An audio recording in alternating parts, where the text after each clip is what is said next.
Ново издание на Агроспектар, почитувани гледачи, добро ни дојдовте. Се она што е актуелно во земјоделството ќе слушнете во ова издание на емисијата. Ќе се осврнеме на состојбите со времето, одразот на времето врз здравието на земјоделските култури, состојбата со аграрот, меѓутоа и новини од фитофармацијата. Затоа бидете со нас, и во ова издание со нас е професор доктор Ристо Вучков. Добро ни дојдовте. Добро е најдов вас и редовните гледачи на КТВ телевизија. На самиот почеток морам да кажам, од оние бројни јавувања кои ги имаме, емисијата е навистина актуелна, гледана, и што е нормално, бидејќи Кавадарци е еден од најголемите и најдобри произведувачи на точно виновата лоза, што за жал сега баш страда од тај неорганизиран откуп и немање на таа стратегија на ниво на Република Македонија.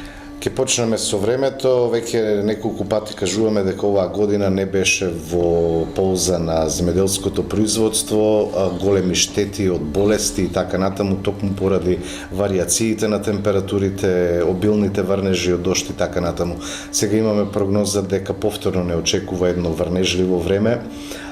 Како ваквите временски услови влијат или како е оваа недела здравствената состојба кај културите? Ние веќе 5-6 години сме со оваа емисија и не случајно во секој од емисиите одиме прво со прилогот, односно освртот за времето.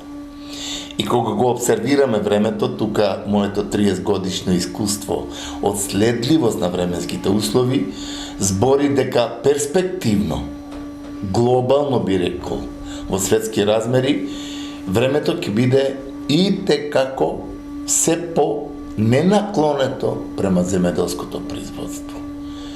Сведоци сме на тие рушење на таа биоценоза, сведоци сме на тие нагли ниски температури, на појави на врнежи од дожд и снег, да кажеме во Словенија тоа пред 2 недели што беше. Тоа се неслучајни изненадувања. Тоа се изненадувања каде што во светски размери на планетата на која живееме, еколошката свест е многу на ниско ниво и потисната длабоко од оној економски интерес кој го има поединецот, така наречен човек, кој треба да биде прв штитник на сите еколошки процеси за подолг живот и на генерациите кои се зад нас. Наместо тоа, ние имаме навистина еден чин на рушење на нештата по однос на времето. И ова година, со таа шареноликост, можеме да ја оквалификуваме дека не беше наклонета кон земјоделските производители. Оние врнежи од дожд кои дојдоа подзакаснети. Сега об условија немање на шекерни единици, бидејќи лозата се врати со тие 100 литри врнежи од дожд, сега немаме шекерни единици кај краташијата, кај враницот, кај други сорти. Кај делот тие типови на почва потешки и таа трансформација сега ја враќа лозата, и ако дојдат нагли ниски температури, тука ќе имаме катастрофа.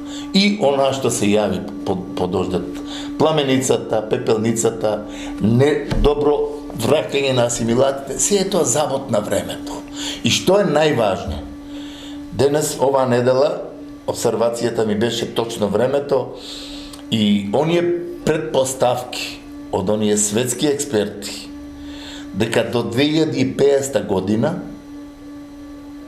планетата Земја, која е наше место на живење, ќе има потреба од повеќе од 50% потреби од храна. Сега 7 милиарди и 800 милиона луѓе, до тогаш, до 2050 ќе има околу 10 милиарди и дека потребите од храна ќе биде насушна потреба за обстојба на човекот. А ние што имаме по светски размери?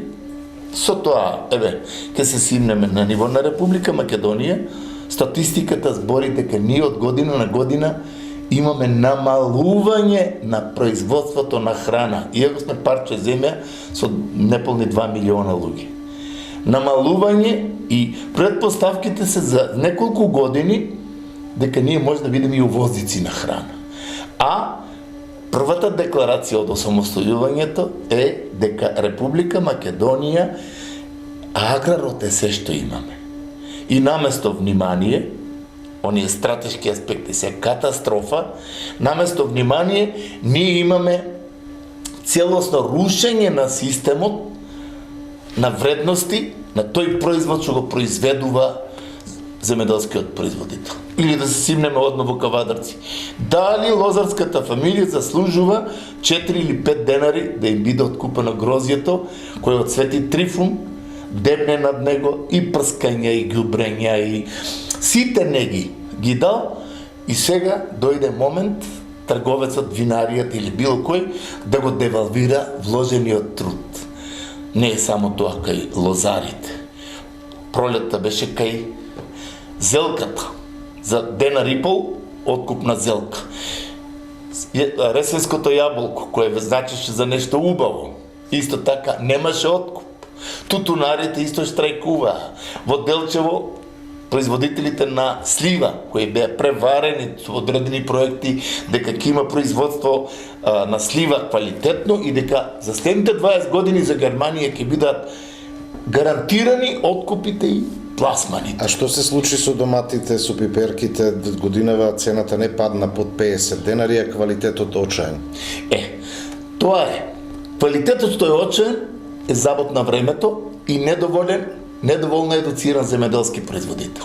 А цената што е толкава, тоа е рапидното намалување на квалитетните производители на тој производ. И стварање на тие вештачки хиперпродукции, значи младиот народ кој произведуваше квалитетна храна, отиде во странство. Сега има, баш една статија има сега, една моја статистика од мои 3000 клиенти, најмладите луѓе што се останати се околу 50-55 години, производители. А не 20, 22, 25 години, каде што младиот брачен пар беа мои клиенти и произведуваа по 100 до 200 тона храна за една сезона, со 2 култури, 3 култури, дали тоа бостан, дали зелка, дали сите тие култури. Значи, со еден збор се враќаме на вистината.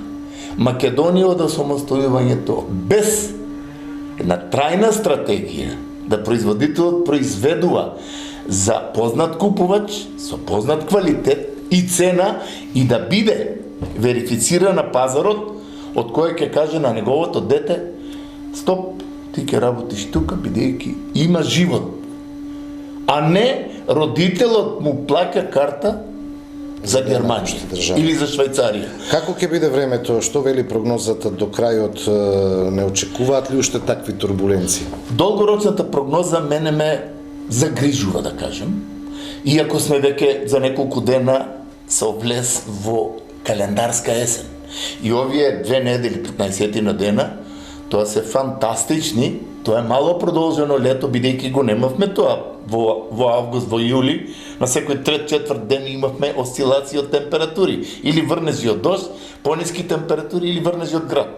Сега тие 2 недели и за лозарите, и за градинарите, тоа е добро за прибирање на се што дала одгледуваната култура. Но, дождот кој падна, Куртовската капија е преполовена со 50% помал принос. Бидејќи поврнежите од дожд, незаштитување, значи че катастрофа. За 3 дена пиперот е со катастрофален квалитет и бидејќи тука фикомицетните габи, посебно пламеницата, пламна и тука уништи голем дел од производството. Не е помала катастрофата што тек ќе се види кај лозарите. Зошто? Затоа што лозарите сега, тој дожд последниот што падна, никој после Петровден да прскат, понекогаш ги правеа луди луѓето што прскат после Петровден. Тој има повеќе пари за тоа прскал. Но паметните земеделци кои спрска, која задржаа лисната маса, сега имаат шекерни единици. И производителите, недоволно едуцирани, мора да ја сватат суштината.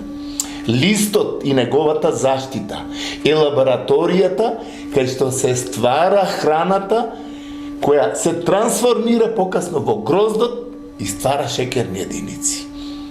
А не последните прскања производителот лоциран да го прска гроздот.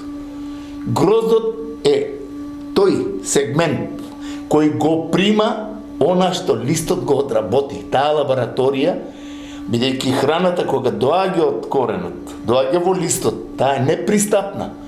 Тука листот е лабораторијата, затоа треба да биде заштитен и снабден сега со калиум хумат и флувокиселини и така да гроздот станува со добро зрно и шекерните единици се зголемуваат. Јас имам бројни примери сега во Кавадарци, каде што со таа комбинација што ја давав сега при крајот за зрењето, за само 5-6 дена луѓето имаат квалитетни резултати по однос на шекерните единици. И кога сме кај шекерните единици, мора да кажеме дека во Кавадарци, ева оваа недела го обсервирав тоа, дека вранецот како високо квалитетна црна сорта е во една на вистина лоша состојба. Зошто? Затоа што ако пред 15 на 20 години вранецот, оригиналниот вранец, јас како млад агроном знам, имаше шекерни единици до 28 и ние во гајби, во Зик Струмица тогаш го пакувавме како консумативна сорта, како асталска сорта. Зрна големи, шекерност фантастична, конзистенција на месото и квалитети, и луѓето го купуваа како таква сорта, како афусот, како хамбургот и така, како кардиналот и така натаму. Сега вранецот е измотиран и оние калеми кои ги добиваат одредени производители. Сега од тимјани гледам произведуваат некаков вранец. Меѓутоа тоа е далеко од тој оригинален вранец со квалитетно зрно. А кавадаречко, морам да кажам, во свое време картошијата беше една представителна сорта за кавадаречко. Највисоко квалитетна, со најфантастични квалитети. Меѓутоа имаше еден период на слабо оплодување, мораше да има оплодувач и тоа, и картошијата буквално како да ја нема веќе во кавадаречкиот регион. Картошијата мора да се врати со тие перформанси на добра оплоденост, добар квалитет и она може да врза 28 и 29 шекерни единици. Бидејќи сега картошијата ја компарираат со најквалитетен вранец. И таквото нешто за Кавадарци од стратешки аспект мора да се размислува. Мора да се знае дека картошијата треба да си се врати, бидејќи и добар принос дава, и добар квалитет, и за шекерните единици, единствено она дава нешто убаво за производство на квалитетни вина. Во тој дел, пак ќе кажам, ние од тој губење на системот на вредности ја изгубивме суштината на тој стратешки развој на Република Македонија. Дали културите, дали еве доматата во Струмичко, или било кој, имаме одстапување од нормалното. А тоа е поради немањето на онаа стратегија. Бидејќи, ако ние имаме клетка за производство на саден материјал од винова лоза и овошни дрвца во Македонија, како што сега почна во Тимјаник, има некоја приватна фирма што го тоа веќе произведува. Ако има оригинални калеми, никој лозар или овоштар нема да оде да купува од Србија некој отпадок или од Грција калеми да внесува со веќе готов фомопсис пренесен во калемот, или антракнозата, или било кои други болести, или бактеријното бефацијанс и така натаму. Него ќе си порача толку калеми, ќе му се произведат во наши услови, под наше поднебие и нема да има такви отстапувања. Како што, пример, од Грчка, ние почнавме со увозот на овие сливи, крупните, јапонските, Black Diamond и така натаму. Се утврди сега, после 6-7 години вложувања, дека таа слива овде нема добра екзистенција. Зошто? Дали временски услови, дали тоа пореметување на времето, и тука луѓето викат, јас ќе ја копачам, ќе си посадам Стенлеј, оригинална како што треба. Значи, сите тие лутања на производителот се сведуваат на анемијата од институциите кои за тоа зимат од буџетот средства. Имавме институт за овоштарство, институт за лозарство, институции за анализи, за сето тоа сега производителот е оставен стихиски од кај ќе најде, па чак дел од нив сами калемат, прекалемуваат, прават. Значи, борбата за животот се сведува на одредени недоволно знаење, а тука е се целта непочитување на науката и нејзината апликација. И кој ќе кажеме за тоа, јас, бидејќи сум 40 години во таа заштита, мора да кажам за Кавадарци, па и за Струмица. Таа безобзирна, неконтролирана примена на пестицидите. Градоначалникот треба да се поразмисли колку тони отров се трошат за производство на виновата лоза, колку пати прскал секој поединец, колку хектари лози имаме, ќе видиме колку тона отров се троши тука. Каква е животната средина? Што консумираат граѓаните? Кој е здравствениот биланс на поединец од граѓани? Медицинска белешка да има да свире процентот на одредени канцерозни оболувања и други. Тоа е функција на улога на градоначалникот, што треба да знае како да имаме чиста еколошка средина за нормално живење на секој граѓанин. Затоа се изборите, нели затоа го избираме. Сите тие работи се соберени, кога зборам за Кавадарци, да не биде сватано погрешно. Струмица може би 2 пати повеќе, оти таму па 2-3 култури се одгледуваат под пластениците. Може би 2 пати повеќе троши пестициди. Меѓутоа, тој мој сервис од 3000 клиенти, гледам луѓето дека сакат, бидејќи они се апликатори, сакат да знаат повеќе и сакат наместо 10 пати во пластеникот да влегува да прска, да се трови, тој сака 2 пати или 3 пати. Но за тоа треба едукација. И за тоа и целта на ова наша емисија од едукативен карактер, како производителот да се консултира со стручно лице за да не фрла џабе препарати кои се штетни по здравието и за него како апликатор, а и за животната средина и за консуматорот. Да тој излезе на пазар да знае оти јаде нетоксифициран производ, дали е тоа домата, дали е грозе, јаболко и така натаму. Сега ќе го представиме и прилогот кој што говори за новина од фитофармацијата и ќе се вратиме со завршниот дел од емисијата.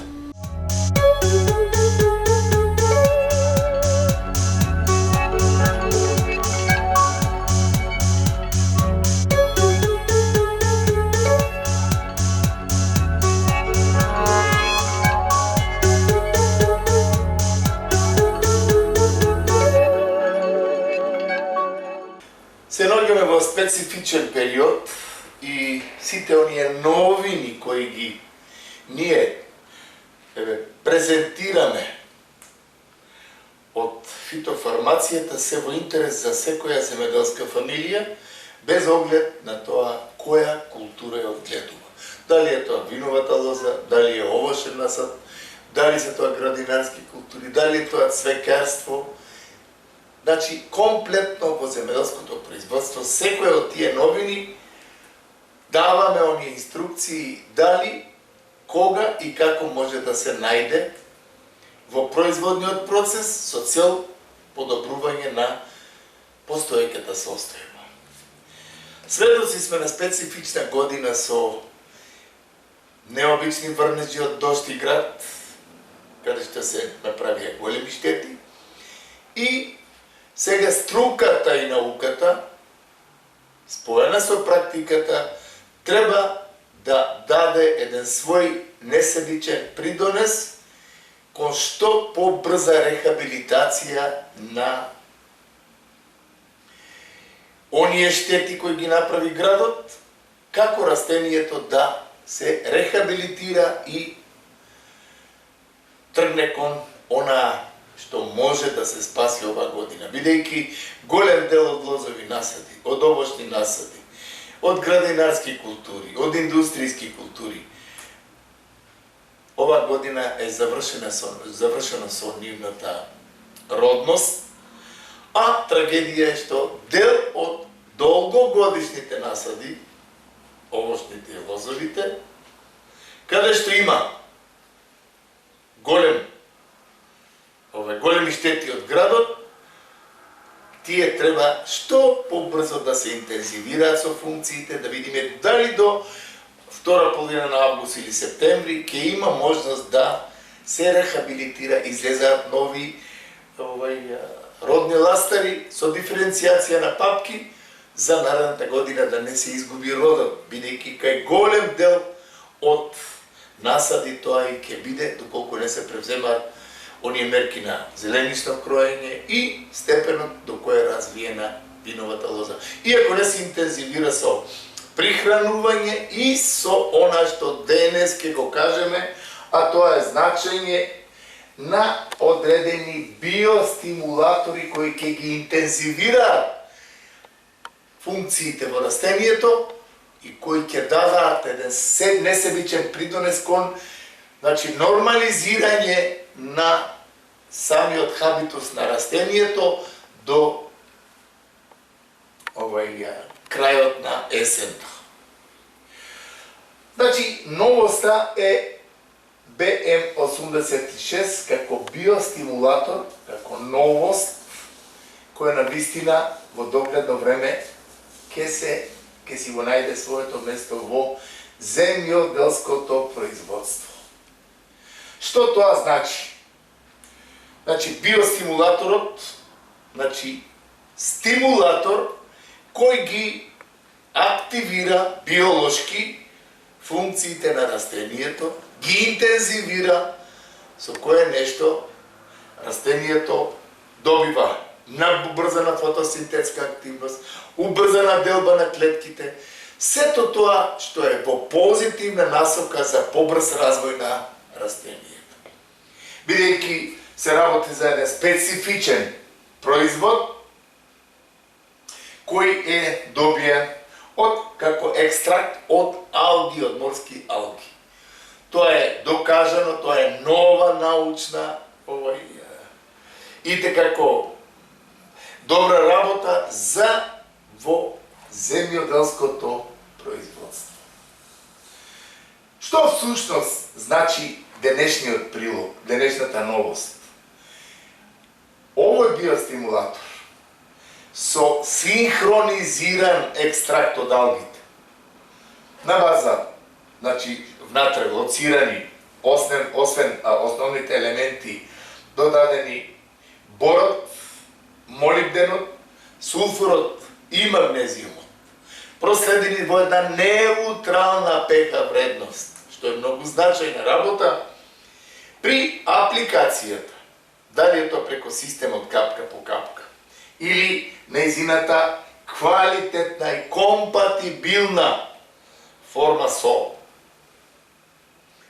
пестицидните компоненти, тој биостимулатор дава еден навистина подстрек кон развој на растението. Ако ние фунгицидите, инсектицидот ги употребиме за превентивна или пак куративна заштита на растението од некоја болест, од некоја штетник, биостимулаторот е во улогата на дополнувач на оние фотосинтетски активности на растението, оној развоен дел со убрзана делба на клетките, со убав развој и, што е најважно, со тие елементи, како биостимулатор, тој го на еден начин обликува оној имунолошки дел на растението, што значи растението енергично оди кон развој, а со тоа нема можност некој од патогените да најде прилика, бидејќи добро охрането растение секогаш е поотпорно кон одредени болести. Тоа е докажано и затоа ние одиме, кога иако заштитарите си даваме некој значај дека без нашата фитофармација нема успех, јас ќе кажам дека добро охрането растение со макро и микроелементи кој го држи имунолошкиот дел, вклучувајќи ги биостимулаторите внатре, го држи растението со јак имунолошки дел, тука заштитарот може да биде многу успешен. Доколку имаме пореметен режим на исхрана, Еве, од тие стимулатори го немаме во коренот, некој од елементите, микроелементите, кој е важен за таа работа, ние имаме анемично растение и леко подлежливо на одредени болести. И тука гледам слаб развој на растението и нападнато од некоја болест. Една од причините е несоответниот режим. А растението со сите макро и микроелементи, вклучувајќи ги биостимулаторите, имаат еден интензивен фотосинтетски процес, интензивен пораст, интензивна делба на клетките, интензивно плодоносење, интензивен и квалитетен плод. Што тоа значи? Со примената на време на биостимулаторите, од самата фаза, од почетокот на развој, многу производители имаме, вели професор вика, цветен и добро пиперот, меѓутоа дојде, цветот 80% ми падна. И демек некои аптекари, а не лабораторијски да се утврди, со овие елементи кои укажуваат на тоа, тука има 100 позиции на одредени елементи кои покажуваат која вредност ја има почвата. Да се каже кој елемент недостасува и зошто паѓаат цветовите. И констатираме примерно со одредена анализа дека тука недостасува борот. Борот кој во како микроелемент го гледаме во тој биостимулатор со голема застапеност. Молибденот, сулфурот, магнезиумот и така натаму. Што сакам со тоа да укажам? Најзначајното нешто. Она действие кога дали ќе се оди преко системот капка по капка, се зависи од самата анализа на почвата. Значи, примената на овие новини кои ги даваме, тие не ги даваме ние од некој формален карактер. Или хемиските индустрии да кажат, па да, кажете нешто за тоа. Не, вистината е таа. Во почвата треба да ги знаеме состојбите со макроелементите и што и колку од микроелементите недостасува и тој биостимулатор во која количина, во која фенофаза од развојот треба да се додаде. Зошто? Затоа што со таквото стручно пристапување ние ќе имаме синхронизирана исхрана, синхронизиран хранителен режим, каде што нема да има антагонизам, бидејќи кај многу производители немаат анализа направено, ставил бор. И борот антагонистички делува на одредени други функции во коренот или во растението. И доаѓа кај мене вика, од кога ставив тоа, ми се случи тоа. Значи, со еден збор, струката и науката треба да се предпочитат, бидејќи со презентирање на таквите нешта, ние не даваме друг смер, освен тоа. Тоа се работи кои се испитани од доктори на науки, од лаборатории кои има 5-10 000 доктори, кои експериментално работат на тоа, екстракцијата од морските алги, тоа не е едноставна работа, зашто е докажано дека во земјоделското производство таквите биостимулатори се оправдани. Зошто? Затоа што имаат органски карактер, може да се употребат и во органското производство, каде што нема таква хемија, строга хемија, која би била штетна по одредени постапки во земјоделието. И таквите нешта ние мораме да ги предпочитаме, бидејќи се дело и новост од научен аспект, кој треба практиката да ги прифати и примени така како што струката захтева.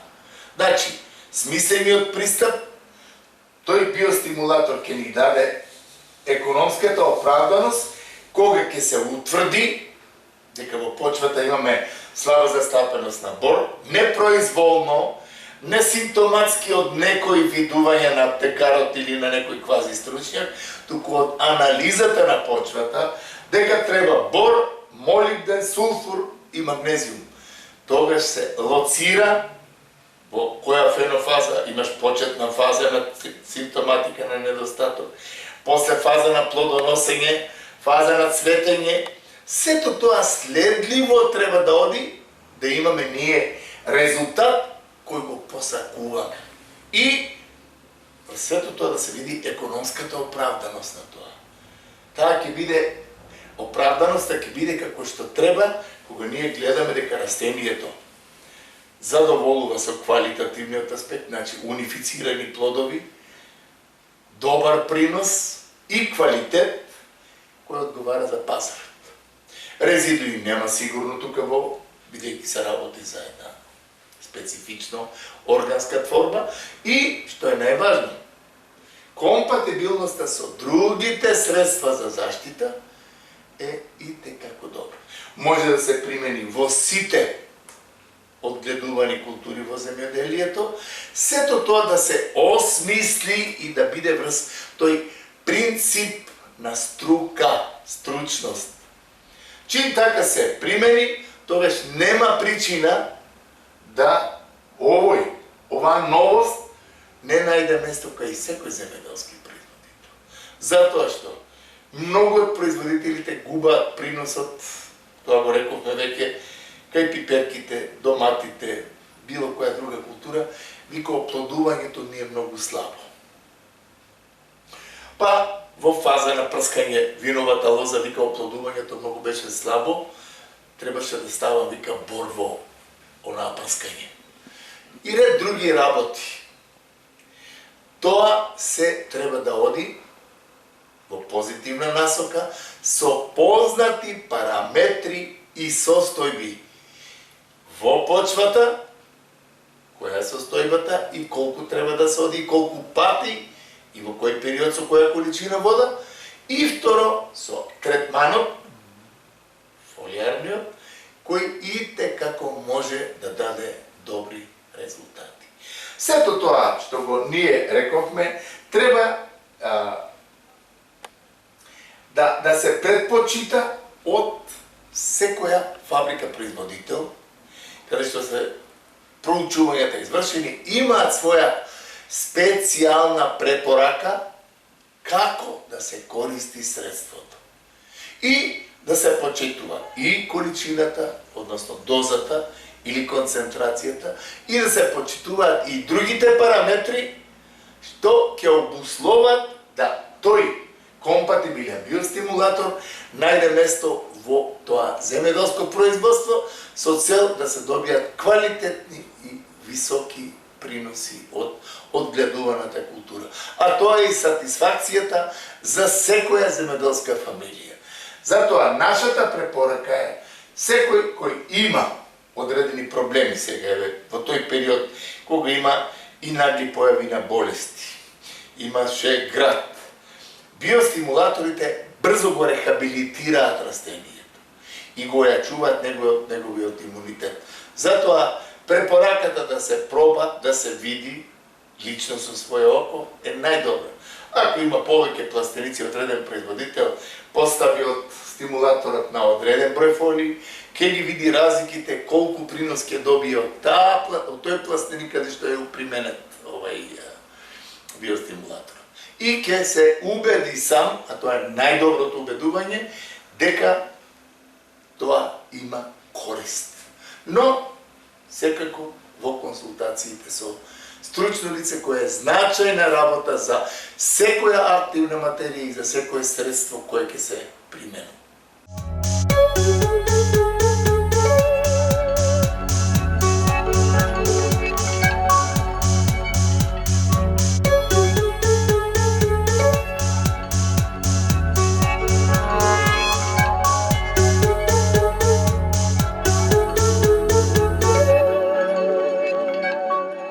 Слушнавме за еден биостимулатор кој што помага во земјоделското производство. Професоре, која ќе биде пораката до нашите гледачи? До гледачите имам голем дел од луѓе што ми се јавуваат дека редовно ја следат емисијата. Можат слободно да видат во овие новини од фитофармацијата. И спојливоста со нашата емисија, која е од едукативен карактер, се трудиме секогаш, порано беше делегейтот, како еден инсектицид кој нема никаква токсичност. Имавме спринтерот, имавме колисот, имавме после тоа други биостимулатори кои делуваат на имунолошкиот дел на систем на растението, а со тоа да нема никаква токсичност. Ние ќе продолжиме со такви презентирања на новините, бидејќи тоа е интерес за секој консуматор, но и за секој производител, бидејќи производителот тој што го употребува препаратот.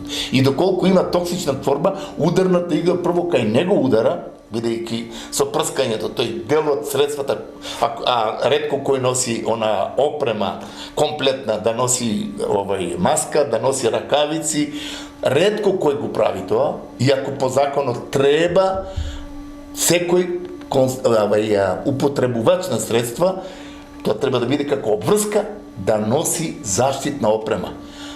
Не да биде тоа диктатура, него заштита на неговото здравје.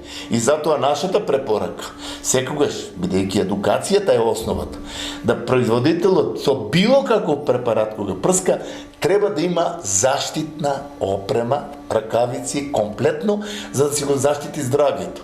Голем дел од нив, професор, јас 40 години работам со тоа, па цак за време на апликацијата и цигара пуши.